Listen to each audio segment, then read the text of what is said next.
Guys, what do you think the top game is on Twitch right now? Is it Just Chatting? Is it Fall Guys? Is it Cyberpunk 2077? Is it the Elder Scrolls 9? Perrin, what is it? Well, right now, not any of those, but back at this report that we're going to talk about, it's probably Fall Guys. It's probably Fall Guys. Ross, what's your prediction? What's the top Twitch game right now by the numbers? What is it? We're looking at this list from Stream Elements, and guys, I think it's safe to say that the theme for this fall, as far as gaming, it's going to be the social party style games. But is that genre, is that enough to contribute to channel growth? Let's look at the numbers and we're going to see how they've gone up and how they've gone down over this period of time. I think we're going to see more and more non-traditional video games rising to the top of the list and more casual people entering the space as more and more people lose their jobs. They're at home indefinitely during the coronavirus. This trend doesn't look like it's slowing down. That's not my opinion. It's just the numbers. But Perrin, show us the freaking numbers and walk us through this right now, because it doesn't matter what we have to say. It matters what the facts are. What are the top games on Twitch right now, my friend?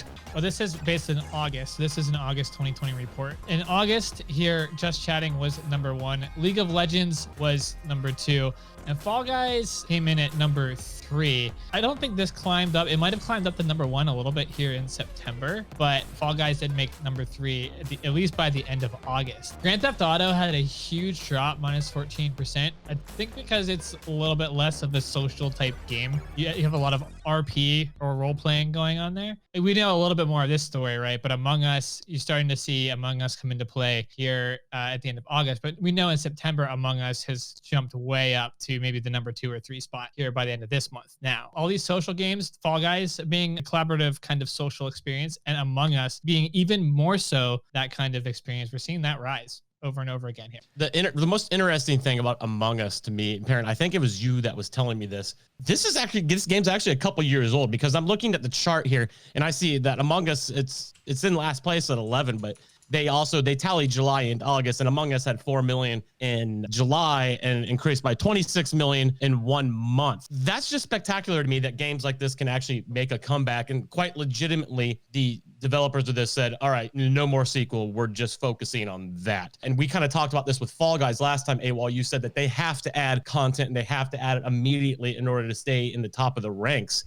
So this is obviously a smart move by the developers of Among Us, right? What's really interesting here is I think we're seeing a shift in the market, and I'd love to get your thoughts on this. You mentioned earlier, party games are becoming more popular right now, but I think we're seeing a shift in the market where people are just exhausted of try-hard shooters. It looks like this could be the trend, with Just Chatting, Fall Guys, Among Us, and others potentially rising to the top, and that being the next phase of streaming moving forward. We can't be absolutely positive. In 2021 and beyond, this is actually, I think, going to be the big genre that pops. That's what the numbers are telling me. What do you guys think? Am I making too bold of a prediction right now? Do you think try-hard shooters do you think there's going to be more new try-hard shooters that come out that really break through past Fortnite and Call of Duty? Or do you think this is the new thing that breaks through in the future? You know, the only big FPS game that's coming up, I think, is Cyberpunk 2077. I'm probably missing one or two there, but that one's not focused on a try-hard competitive FPS.